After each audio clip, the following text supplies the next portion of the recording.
Funding is provided by a grant from New York State Senator Catherine M. Young, representing Western New York's 57th District with a local office in Olean.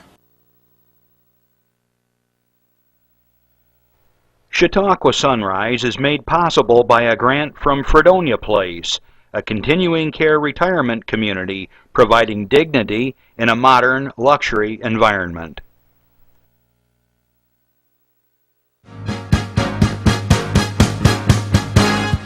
From the Access Channel 5 studios in Mayville, it's Chautauqua Sunrise. Chautauqua Sunrise is hosted by Doc Hamels and supported by the award-winning volunteers at Access Channel 5. Continuing the traditions of Senior Report, we are here to share local news, colorful interviews, and events of interest to everyone. Chautauqua Sunrise is broadcast live Saturday mornings each week, countywide, from 9 to 10 a.m. Join us by calling in live, emailing us, or checking out our social media. And now, from the Channel 5 studios, it's Chautauqua Sunrise. Well, good morning, ladies and gentlemen. I'm Randy Burt. I'm sitting in today for Doc Hamels. Doc's on one of his adventures today. I'm hoping the weather's great for him. Welcome to Chautauqua Sunrise. I have a great show. I have a guest today that I've known for... Fun? Yes. I've known for probably a good 10 years. We're going to talk about cemeteries in a little bit, but I'm going to start the show off today with somebody that many of you in the viewing area know. Next Saturday, there's an event in a place called Sherman, New York, Sherman Days. And I'd like to welcome to the show Mayor John Patterson. John is doing a fundraiser this year, and I'm going to let him talk about it because it's for a great cause, and it's one of the causes that I've actually done fundraisers for. So I'm going to welcome John to the show. Welcome, Mayor. Good morning, everybody in Chautauqua County. My name is John Patterson. I'm the mayor in Sherman, New York.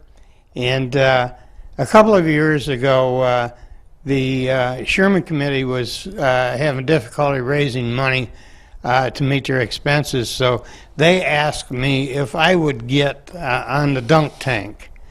And I told them if they could go through the crowd and get a $200 donation, I would go up to the house, put on a tuxedo and a top hat, and I'd get on the dunk tank. Well, I didn't really think that they would get $200, and in less than 20 minutes they had over $500. I did it. I put the suit on there, and I got on the dunk tank, and that water was cold, I'll tell you. Well, this year, they asked me if I had an idea that I could come up with some more money or a fundraiser. And I told them that I would grow my hair from October until Sherman Day, August 2nd, in order to raise $1,250 for the Sherman Day Committee. But after that, every nickel that was raised would go to Roswell Park Cancer Research Center. They're struggling for money. They're expanding their program. And if it hadn't been for their program, my wife Sally, who was diagnosed for the second time with breast cancer 3 years ago, would not be with us. The treatment they gave her was absolutely outstanding. Now, right now, we are selling T-shirts at $12. They're commemorative and decorative T-shirts. We're accepting donations for the Cancer Society, and we're also selling tickets at $5 a piece to see who gets to clipper off my hair. Now, the first ticket will probably shave me right up the middle. Second ticket, third, fourth, fifth, and sixth, as many as it takes to shave me off on the sides. Now, after everything is shaved, we'll auction off to the highest bidder, starting at a $50 opening bid, who gets to take the straight razor and shave me bald right down to the just like a baby's butt. Now, we right now are a little bit shy of the $1,250 I wanted to raise for the Cancer Society, but I think by the time the day's over on August 2nd, I'm hoping to hit $5,000 for them. We've already been fortunate enough to assist one family whose daughter was diagnosed with stage 4 leukemia at 4 years old, and the family had to make 3 or 4 trips a week to Pittsburgh Children's Hospital, and we helped them out quite substantially. Now, if everything works out right and we have a little bit more left over than I had initially intended to give to Roswell, I'd like to start a fund which the money will be put into the community bank at Sherman, so that if a family comes to me and says, John, we can't afford the money to go see our daughter, can you help us out? I'd like to have the money in the bank to say, here's $500, here's $200. That'll get you down and back for a few weeks. But my motivating factor is the fact that 31% of every general population has been affected and diagnosed in one way or another with some form of cancer. And the figures that they also gave me, that right now 68% of those people that have been diagnosed with cancer are in total remission. My wife's in total remission right now. We got the news just before Christmas this year, and it's the absolute greatest Christmas present we ever could get. So if you're free on next Saturday, the parade starts at 10 o'clock, and we're going to set a barber chair up right at the corner of Miller and East Main in Sherman, New York, right downtown, and they're going to shave me. So come on down, take a look at it, have some fun. And my wife said that she's got the countdown by the coffee pot every single day. It doesn't bother me, but it sure bothers her. So she said that if they pull a ticket and those people aren't there to shave me, and the second ticket they aren't there to shave me, she will shave me herself. So come on down, have some fun, enjoy the day with us, and thank you for your support so far. John, that sounds fun. You're definitely going to have to send a picture to the show so we can see what you look like before and after. Just another question, John. What else do you have going on for Sherman Days? I've heard something about a lot of the classes come back for like a Big Bang reunion. Okay, August 1st on Saturday or Friday night, we have our alumni banquet. And I suspect there's usually 300 to 400 people there. And they have a nice dinner, and everybody connects with each other, people that they haven't seen for a long time. Matter of fact, my niece is coming in from, or Sally's niece is coming in from Arizona. She hasn't been back in quite a while. I suspect that night we're going to raise some money through donations from those people. During the Sherman Day celebration, right after the parade, they're going to, at 12 o'clock, have a chicken barbecue. They've got vendors, lawn sales, games for kids, the poker run for the lawnmower ride, live bands up and down the street, religious group that sings. And it's going to be a power-packed event, probably, without a doubt, the best and most inclusive Sherman Day celebration we've ever had. There will be something for somebody all day long. And we're really expecting a great crowd, and we've got our fingers crossed that the weatherman cooperates with us. Yeah, that great weatherman. I'm hoping that for you guys, you'll have beautiful weather. John, now, for people that don't know how can they donate for your haircut? Buy tickets or contact numbers? They can call me on my cell at 224-5160. home phone 761-7767, or the village office 761-6781, and talk to Ann Gilbert. There will be people on the street during Sherman Day with tickets and t-shirts. Or if you feel generous and you want to write a check to the Sherman Day Committee, all you have to do down in the corner is mark tax receipt requested, and I will send you a tax receipt on that so that you can deduct it on your income tax. And we don't care if it's a dime, a nickel, a quarter, a dollar, or like one generous family, the Sventek family, started us off with a $500 donation. We will take everything, and mark my word, there won't be a penny wasted. Every single nickel of that is going to Roswell Park Cancer Research Center. Well, thank you. Now, for the people, you know, Chautauqua County's big. If you want to go to Sherman, could you tell me how you would get there, and also, like, where you're going to park, the cost for the event?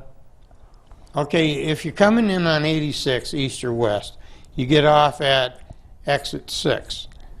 You turn, if you're coming in from the east, you turn to the right. West, you turn to the left. You go down 2 blocks and you're right at the center of town. If you're coming in on 430 from Mayville or Findlay Lake, that'll bring you right to the center of town.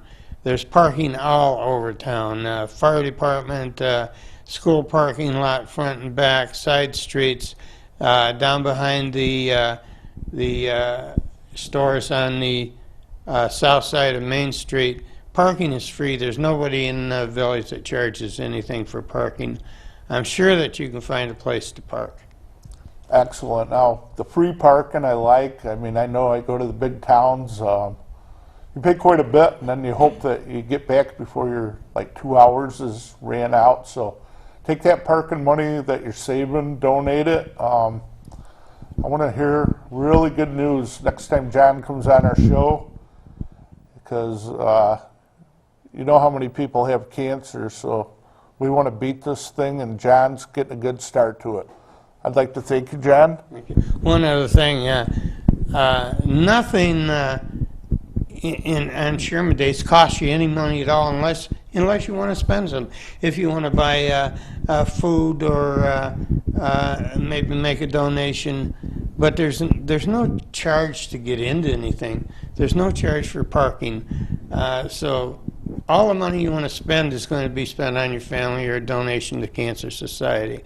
But we're looking for a great big crowd, and I'm sure the people are going to be generous and help us out. We're almost to our goal right now, but I would really like to exceed that goal by twice what my expectations were. I set a low goal so that we wouldn't all be disappointed if we didn't reach it. But we're right at the threshold of meeting the initial goal now, and everything now over that is just going to be, like they say, the gravy on the potatoes. So come enjoy the day with us. Well, thank you, John. Appreciate you coming to the show today, and I'm going to wish you really good luck. Right now, I think we're going to a PSA if Chris has it ready. Chris is taking over today.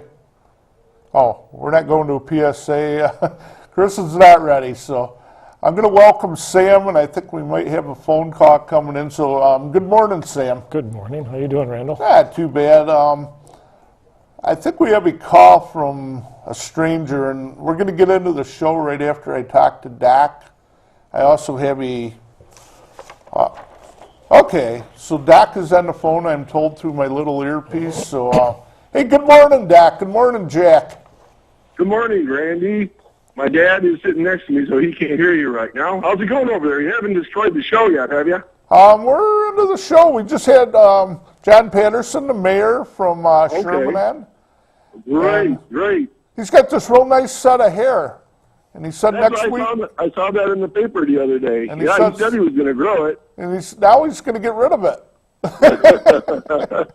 You ought to try that. Or did you do that once? Well, we should have a beard growing contest. Yeah, I don't have Because much luck, man.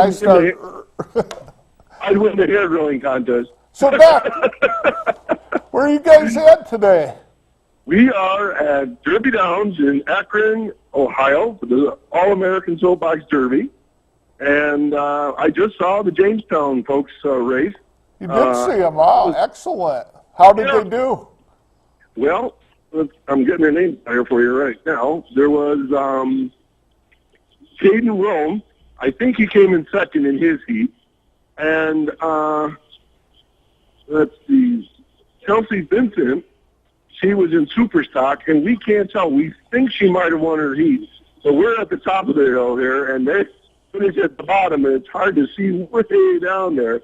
So I sent you some pictures and a little video. My dad was Grand Marshal again this year. Oh, really? And, this is his 80th anniversary of racing in the very first Soapbox Derby in Dayton, Ohio. That was the only year they raced there, and that was in 1934. He was the Buffalo, New York champion, and they brought champions from all over the United States that year. And this year, here in Akron, there are 460 racers from 5 different countries. Wow. Yeah. So anyways, I'm going to put my dad on the phone, and if you have a question or two, but speak real loud because it's kind of noisy out here, okay? Okay, Doc. So I know I sent you some pictures, so you can flash those if you like or run the video. And we're flashing the pictures right now. So, good morning, Okay. Jack. Okay, here comes my dad, Jack Hamels. Good morning, Jack. We're looking at a picture of Randy. you right now holding a trophy. Oh, you sent that picture of the trophy? Oh, yes. We're looking at it right now. You started this 80 years ago, I think it was. Yes. What was it like back then? I mean, all I have Well, pictures. we had to make our own cards. Where now they buy a kit for $600 or so. And We're it's watching. more commercialized. We're watching can you hear go all the down the noise hill now. right now. Pardon? We're watching the video with you going down the hill right now. Oh, yeah. Yeah, I did that last year, too. And it's like, For an old 90-year-one old man. you never grow up, you know that. Never grow up. That's I mean, right. look at your son. Okay. You know, all I can think of, Jack, when I look at this is, I think it was either our gang or the Little Rascals. Now, I think you raced before the video ever came out with them racing, so Oh, I can just picture you in that race. Maybe Yeah. you were. So you guys are John will having a probably show good you some time. pictures of the original race from Dayton there he has. So you only raced the 1 year? Okay. The 1 Hey, year? Randy, he's off the phone. What was your question? Your dad, he only raced the 1 year, correct? He raced for 3 years in Buffalo, but the first year he was the champion from Buffalo and went on to the All-American. The next 2 years he didn't get to the championship level. So like one person's here from Erie, Pennsylvania, one's from Jamestown for their division. So every city or organization has one champion, and they come here. Wow. And how many people did you say were in this race? 460 different people. What's that? Hold on, Randy. Right. Buffalo is now hosted in Hamburg, New York. So I guess they're trying to get it back in Buffalo. But Jamestown has theirs, and they're well represented. I'm going to have to find out later how our young lady did in her super stock race. Like I said, I couldn't tell. Sometimes their photo finishes just like the professionals. Now, see So anyways, I won't keep it any longer. Okay. So I'll say hi to everybody, and I hope Sam's having a good time on the show. And I'll be back right on Bushy Tail next week. Okay, Doc. We'll At see the you top of then. sunrise, 9 a.m. Talk to you later. Now, before I start the show, I do have an announcement. The town of Brockton, or Portland, including the village of Brockton property owners, there will be 2 public meetings held on Monday, July 28th, 2 p.m. at the town hall, 7 p.m. at the Brockton School Auditorium. These meetings are regarding data collectors that will be visiting all improved properties for the purpose of updating inventory records. The town of Portland asks you attend one of these 2 meetings to learn more about this process. So if you go to these meetings and somebody knocks on your door, you won't be like, you know, who's at my door? So I'm going to go to Sam now, but we're going to take a quick PSA here, and we'll be back in just a minute.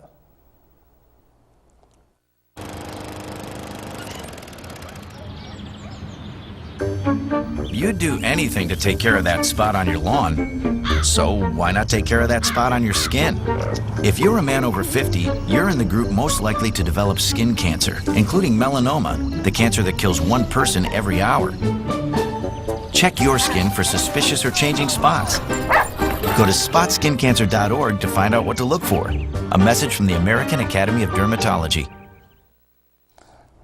Well, we're back to the show now. My guest sitting here like, am I ever going to get on the show? I'm going to welcome Sam Genco. Sam's a friend of mine. I met probably back around 2002 or 2003 on a little project we worked on together. But today, we're going to put that on the back burners for right now.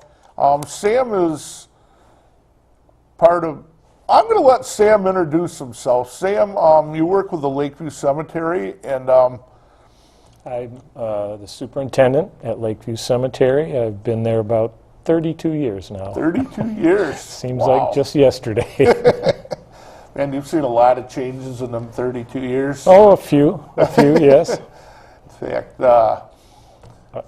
I started out mowing grass there 32 years ago, and I've done just about every job there is to do in the cemetery, and there's quite a few things that we do, and it's mostly pleasant. Not everything is pleasant, but it's mostly a pleasant job. You'll find that cemetery people tend to stay at that job a long time once they go there. There's just something about it that sort of grows on you. now your cemetery, the Lakeview Cemetery, is in Jamestown. Now this cemetery is probably, if not, one of the biggest cemeteries in Chautauqua County, with a new addition that you built north of Marvin Parkway. Correct. And I'm just wondering, probably the biggest question I'm going to get right off my shoulder is, how the heck do you keep that thing mowed, raked, and all that? I mean, you must have a large crew. Well, we've got actually 8 people presently in the summertime that do the mowing, trimming, and everything else that needs to be done. That's amazing. I mean, It's a huge job, and this year it's been difficult because of the weather with the constant rain to keep up with that grass. It's always a challenge, and you always have other things that you want to get done, and sometimes you just kind of have to tend to the grass and let those projects wait. But we try to do everything that needs to be done to make it look presentable. It's beautiful. I mean, I was just there a couple of weeks ago. I got to see you. You were probably wondering, what's Randy doing here? But my mom had passed away. We had we had the funeral for her. Now, she was a planner. I mean, she had her graves bought back in the 70s. She bought 6 lots, I think, when my grandfather had died. And my grandfather and grandmother have 2. I have a brother buried there. Was born. He was dead at birth.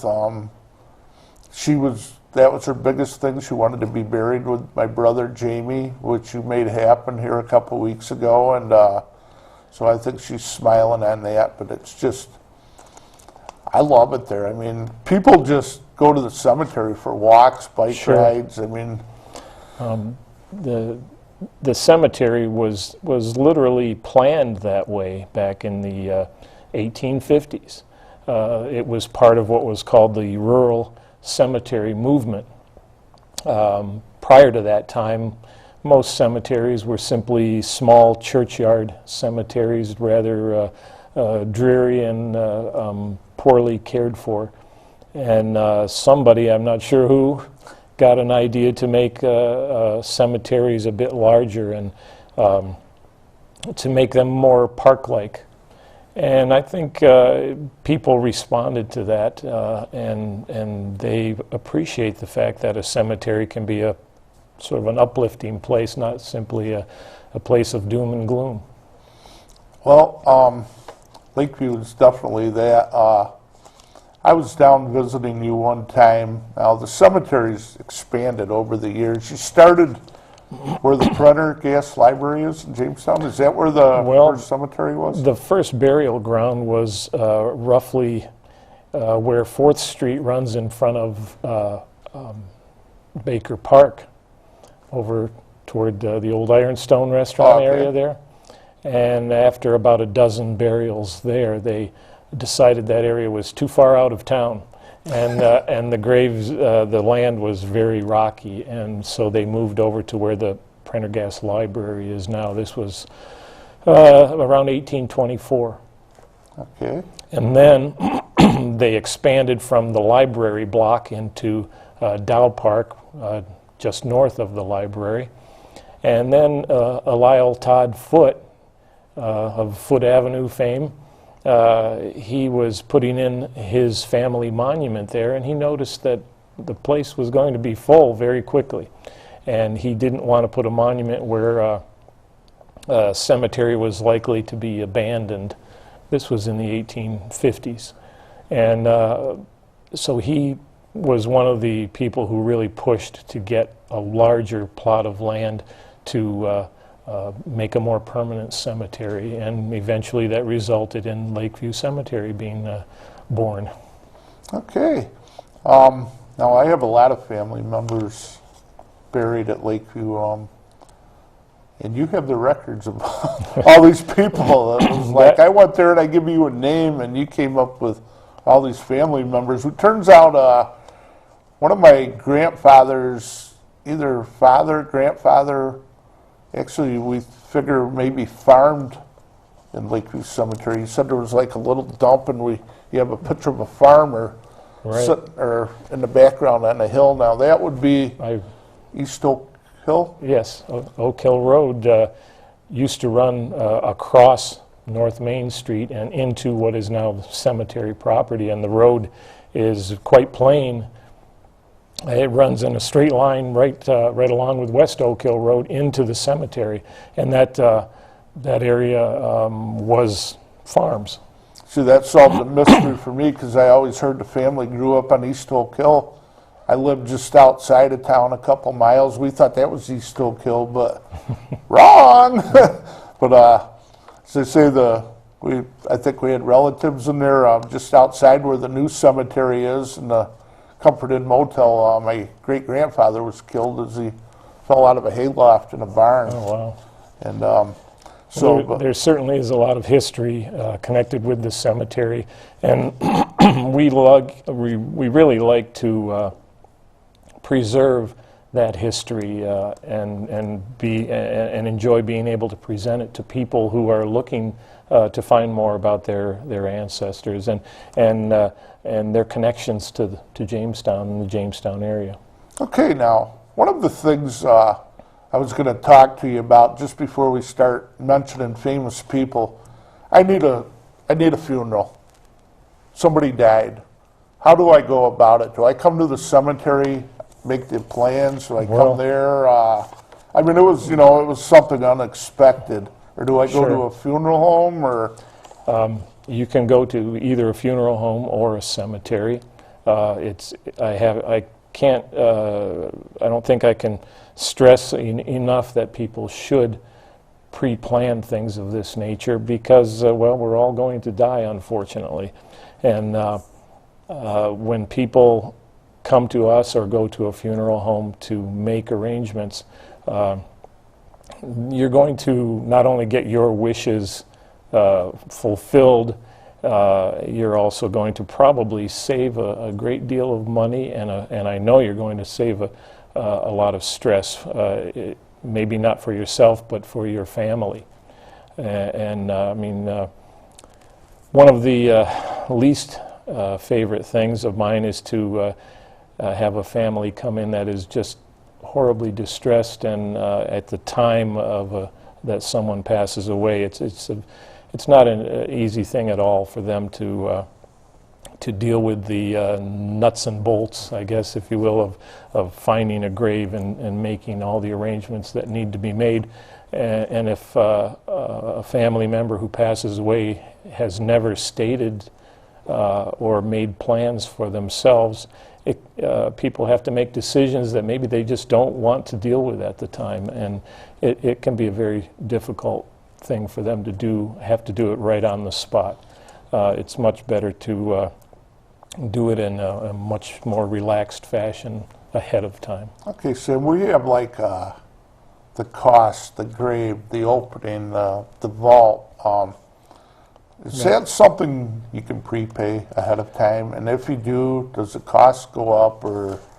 You can prepay a number of things through the cemetery when you go to a funeral home. I don't want to speak for the funeral homes, but I know that they have pre-planned arrangements, and most of that is done where the money is put into a trust, and hopefully the earnings on that trust fund will match the future increases in prices. When you buy a grave space at a cemetery, if you come to us or any cemetery and purchase a plot of land, once the grave space is paid for, there's no increase down the line. Once it's paid for, it's paid for.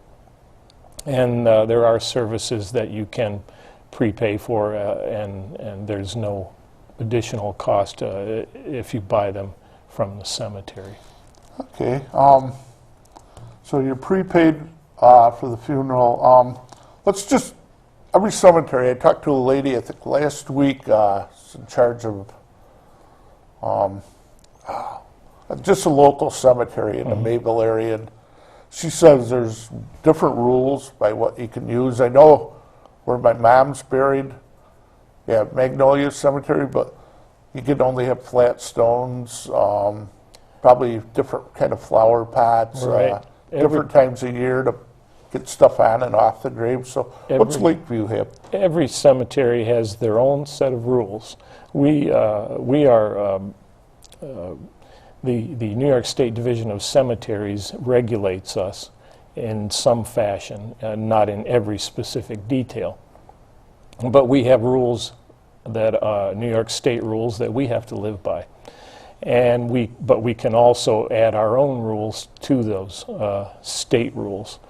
And I have to say, Lakeview Cemetery has always been pretty liberal about how we allow people, say, to decorate their graves. In fact, it's kind of a balancing act. Some people want to put a lot of things at a grave site. Others, when they see someone who has a bunch of things, they think it looks like, well, one lady said that it looks like a yard sale there. And we don't want the cemetery to look messy in any way, and we hope that we can convince people to be reasonable in what they put at a grave site. Okay. It's not always possible, but we try to strike a balance, is what I'm saying. And we're pretty liberal and allow plantings and pots, and we try not to discourage bushes and trees to be planted indiscriminately. But we want people to memorialize in the way that they prefer, as long as it's within reason. Okay. This is a live call-in show today. If you have a question about a funeral, a little later down the show, famous people like in Lakeview Cemetery or other cemeteries that Sam might be able to help you with, please call us. Our number should pop up on the screen there. It's 753-5225. We also have Facebook and Twitter, but I don't have a computer here, so I think we're going to go without the Facebook and Twitter today. So, Sam, just a little. Somebody would like to know, I guess Chris has a copy of them. Cremations. What can you do with a person that's cremated? You can bury them? Do you need a big burial vault? No. Cremations, there's specific rules that cemeteries have as far as cremations. Some cemeteries want you to buy a full-size grave space for a cremation. We think that's a little wasteful. We allow up to 3 cremations in a single grave space. And we also have, to respond to this kind of a situation, we have laid out and surveyed areas that are just for cremation burial, and the graves are about half the size of a regular grave, and they're of course about half the price. And we allow 2 cremations in those specific areas. So that's one of the ways, you know, I mentioned about saving money if you plan ahead. Well, if you wait until you need to purchase a grave, then you might not get all the information you need ahead of time, and you might wind up buying a grave space, a full grave space, when you don't really need one. Some people, families should really kind of talk about these things and, you know, learn each other's wishes, and that way you can make a more informed decision and save yourself a lot of money and your family a lot of grief. Okay. One more thing, the question about the cremations. You see people doing, like they dump the ashes in the ocean, and I've got a friend I think they're going to do in the Grand Canyon. What's the local laws like? Can you just say my relative or friend was a fisherman, a boater on Chautauqua Lake, can I just go up there and dump his ashes in the lake, or is that a... Technically, I think that's not absolutely legal, but I'm sure it happens frequently, or more than maybe we think it does. You're not really supposed to simply dispose of ashes on a private property that's not your own. And I'm sure that various townships have regulations. You know, when these sorts of things are done, they're probably done in a quiet fashion, and nobody ever really knows or you know, makes an issue out of it. I like to think that everyone would like to be memorialized in some way, and you know, to know. I think it's a good thing, and maybe gives one some sense of peace to know that that you can at least find a place where someone can see your name or know that you passed this way, you know, basically. And I think everyone has that sort of feeling inside, and most people live rather quiet lives and don't make a big splash, and I think a cemetery helps to provide that sort of place where you can go to contemplate people that you've known, or friends and family. Okay, we have quite a bit of information here on our next subject, but before we do that, Sam, if somebody needs to get a hold of you for services for a funeral or questions or anything about the cemetery, do you have a phone number they can call? They can call our office at 665-3206. We're in the office. You can come and visit us anytime. We're always happy to meet people face to face. It gives us a chance to kind of go a little more in depth as to what they might want or questions that they might have. We don't operate on any sort of commission basis. That's in the past at other cemeteries that sort of thing was done, and I think that's a little unseemly. But I'm glad. I know I would never personally want to work that way. Oh, really? But you can come visit us at the office. We're there from Monday through Friday from 8:30 till 5. We're usually closed sometimes during the lunch hour, and we're also there until noon on Saturdays. You can call us. You can also email us with questions. And we have a website where people can come and kind of get a little information on their own, and if they decide they want to talk to us personally, then they can call or stop by. Okay, thank you. We're going to switch over now into where well, besides going to the cemetery, I was intrigued with something that many people have been intrigued with in the cemetery. So we're going to go into some of the famous people in the Lakeview Cemetery, starting with the Lady in Glass. Now, who is this Lady in Glass? I mean, there are so many stories that she died on her wedding night and different things, but who is the Lady in Glass? Well, the Lady in Glass is Grace Galloway. I wish from the time that I started working at the cemetery, I wish I would have written down every story I've heard, because I could literally fill a book probably with all the variations on the story of her death. It's rather more mundane, unfortunately, but she died of tuberculosis in 1898, and she was in transit from a treatment center to Pittsburgh. The family had a home in Pittsburgh and also in Jamestown. The Moose Club, that was their home originally.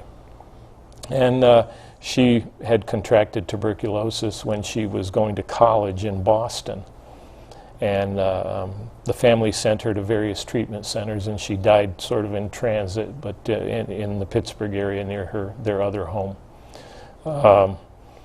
It's said that the family has told me personally that she may have had a boyfriend that the family didn't approve of, so they may have been trucking her around to kind of keep her apart from this gentleman as much as they were to treat her for tuberculosis. So there is a little grain of truth in there somewhere about all these stories about what happened to her.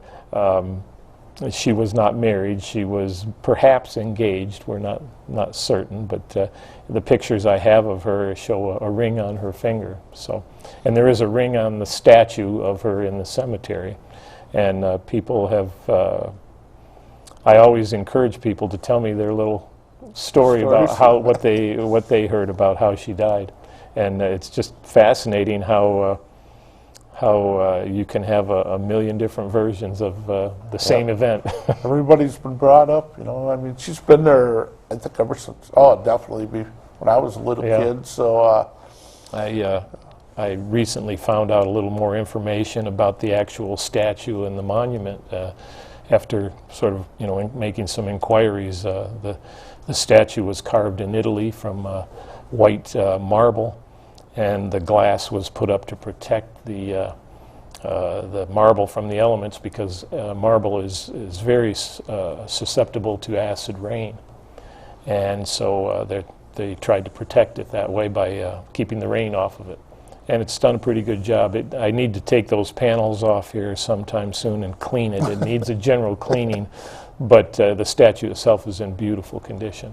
I'm going to let you talk about some of the other people. One other thing as a kid, and I finally got to go inside them, the little houses, mausoleums. Mausoleums, correct. Now, who's buried in these, and how do you actually get in them? And I've heard there's basements in them. Yes, some of them have lower levels, others do not. It's strictly, the family's decision how they wanted to make these mausoleums. Most of them are older. They come from turn of the century time period, and they're rather intricately made. I'm sure it's quite a project to put together a mausoleum that has a basement level and an upper level. In looking at how they're constructed, the workmanship is really superb, and a lot of planning obviously went into these. For instance, Governor Fenton's mausoleum, the doorway, as it opens up, there's an opening right in the floor that would be, it's covered with a slab that has his name and dates of birth and death on it, but that slab has to be removed if we were to do a burial in the mausoleum, because all the burials are in the lower level.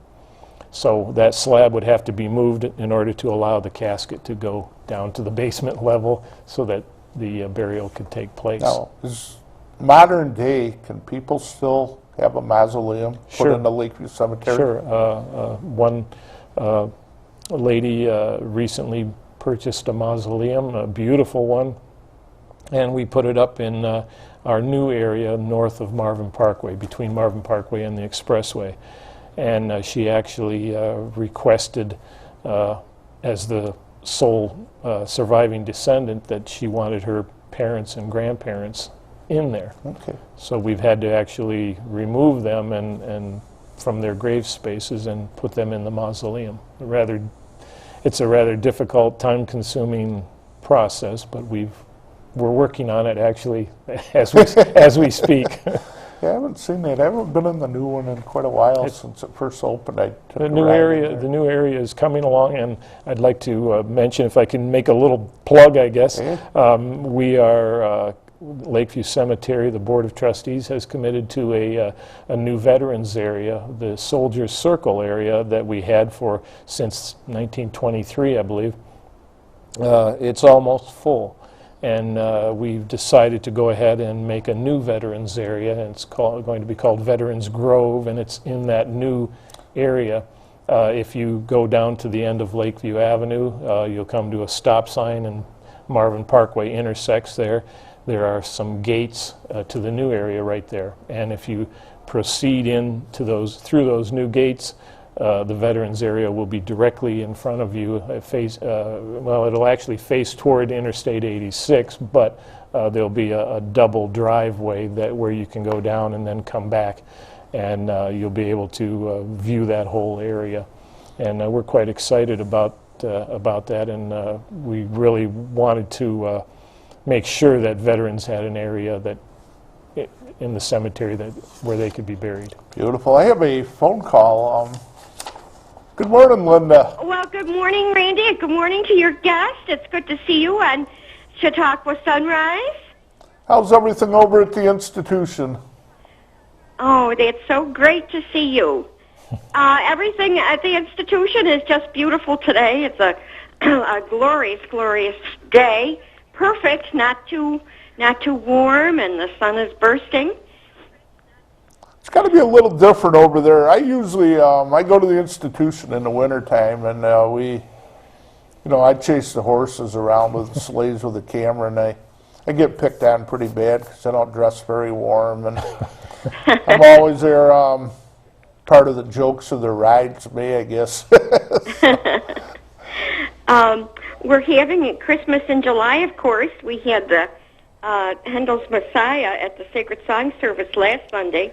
It was absolutely exquisite, and the choir was so lovely, and the direction of Jared Jacobson, how he was able to play the harpsichord, direct the choir, direct the audience, and then at the end we sang the Hallelujah chorus, and the whole amphitheater resounded with different levels of voice, like alto and soprano. I've never heard anything so wonderful. So there's a lot going on. And this Sunday, they're going to be singing Christmas carols. So, and remember, Sundays are free. Free? At Chautauqua this time of year? Sundays are free. Yes, you can come in for free. So if Reed Powers was still here, he wouldn't have to climb over the fence? No. Sneak in that way, swim in. So you work with the Office of the Aging. Yes, I do. And there are many services with the Chautauqua County Office for the Aging. And, of course, I direct the Senior Employment Program. We also have free computer training in the area for anyone 50-ish or 55 who wants basic computer instruction, Generations Online, one-on-one. And the number to call in Mayville is 753-4471. It's great to see your guest talking about some very important issues.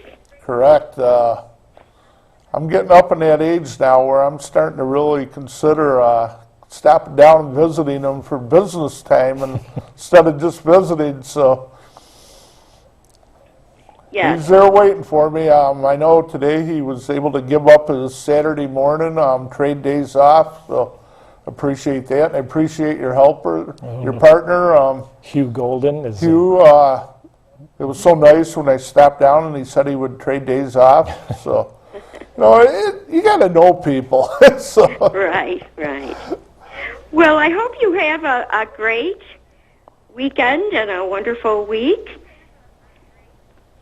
Okay, Linda, you too. You get out there and enjoy that music at Chautauqua. Yes, yeah. There's a lot of great things to go to county-wide. Lots of things are happening, so we're very lucky to live in such a lively area with so many things happening. I'm surprised they've never made a movie in Chautauqua. I mean, that's like a movie prop, backlot of a movie studio. Someday they got to bring in Hollywood there, and they got to make some kind of an action movie. Yeah, they really should. It's the whole county is so romantic and lovely. Definitely. They did make a movie about, it was called the St. Elmo's Fire years ago. So that is actually the motel in Chautauqua, that song then, correct? No, it was about the St. Elmo, of course, there's a St. Elmo. It used to be a hotel, now there's condos. And then it was also, the meeting place was supposed to be Snugs.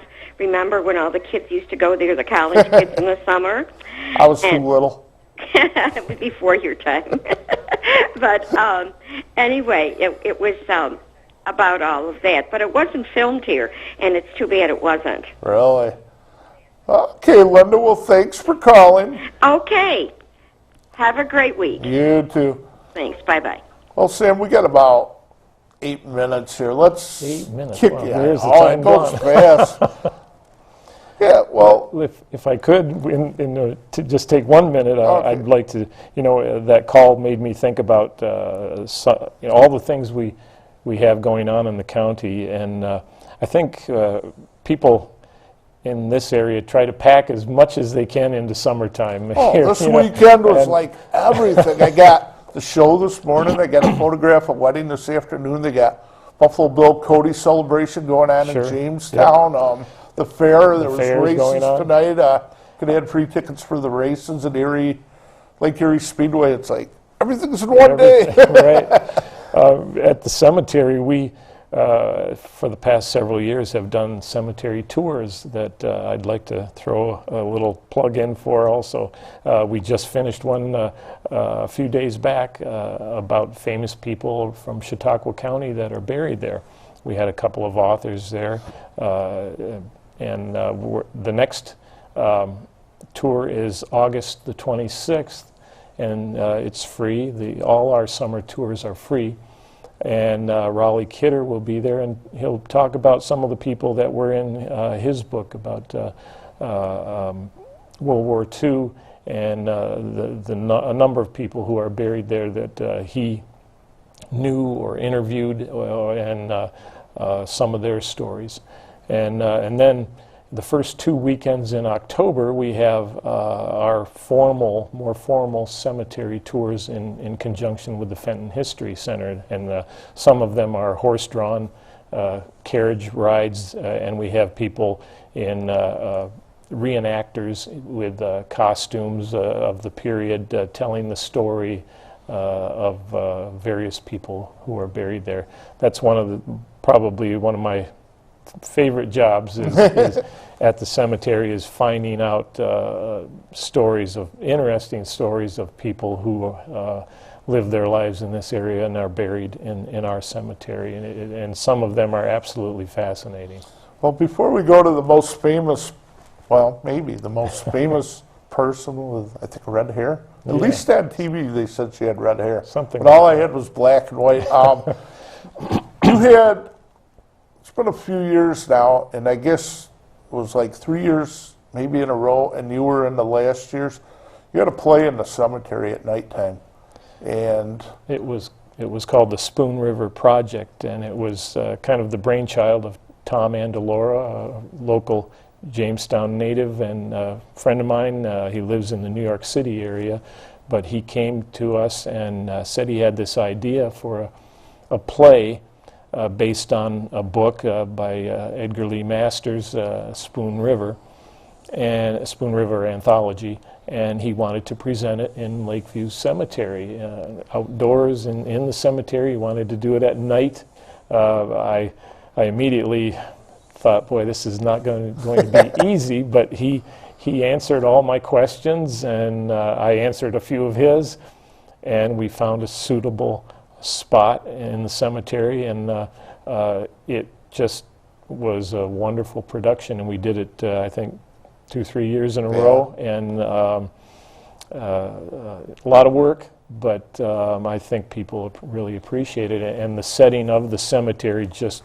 fit perfectly into the ambiance of the play. When these people all came up the hill with their lanterns to start this, really, it was like ghosty. It was, I mean, it was so cool, and they start singing, and it's not like you had a lot of microphones. You just had, what, a car battery or something to run what little it was electric and rather, I don't want to say it was primitive, but it was, I mean, it worked. Whatever our tech people were fantastic and came up with the right solutions for lighting and sound, and we had live music. It was really a special thing. I hope that someday maybe we can present it again. I would love it because it sticks with you. But I mean, it was just awesome, and since then, time has went on, and this play is all over the country. I've seen it as far as Hawaii now, and it's been done a number of times in many different places all across the country, and I'm really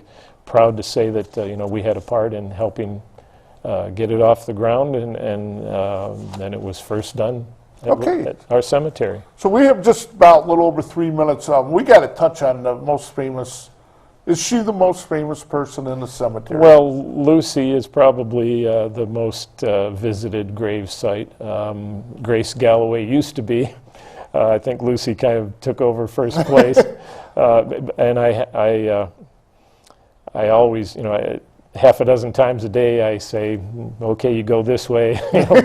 People and buses and all sorts of visitors come and want to know where she's buried. I'm happy to send them there, and I'm kind of grateful to her because Lucy kind of in a way gave me the idea for these tours, because as I was directing people to her gravesite, I would think, well, you really should know about this person here. On the way to Lucy's grave, one of the leaders of the Underground Railroad is right here, and a gentleman who was at Lincoln's assassination is right here, right nearby, and that kind of gave me the idea that, well, maybe we should do something that points out some of these interesting people.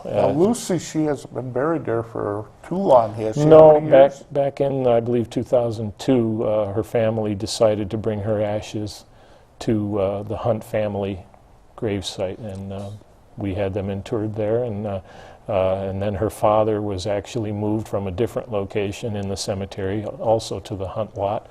So the mother and father and Lucy and her brother and all the Hunt family are all together. It's beautiful there. It's been fixed up really nice. Sam, we're running out of time, so we didn't get anywhere. No, I mean, we just touched the surface anywhere. Here. So I'm going to have to thank you for coming, giving up your time this morning. I want to thank Chuck Kelsey, doing my job today, pacing back and forth on camera. Chris is in the control room. Just anybody, Jeff's down at a reunion somewhere down in Pennsylvania or China or somewhere, but Jeff should be back next week at the controls. So to everybody watching the show today in Chautauqua County, you guys in Jamestown now, I know you get the show because I'm in Jamestown, I watch the show, so you guys got to start calling in. This is also your show, it's a county show now. So for Chautauqua County sunrise, I always want to say sunset. I'm Randy Burt, and thank you for joining us.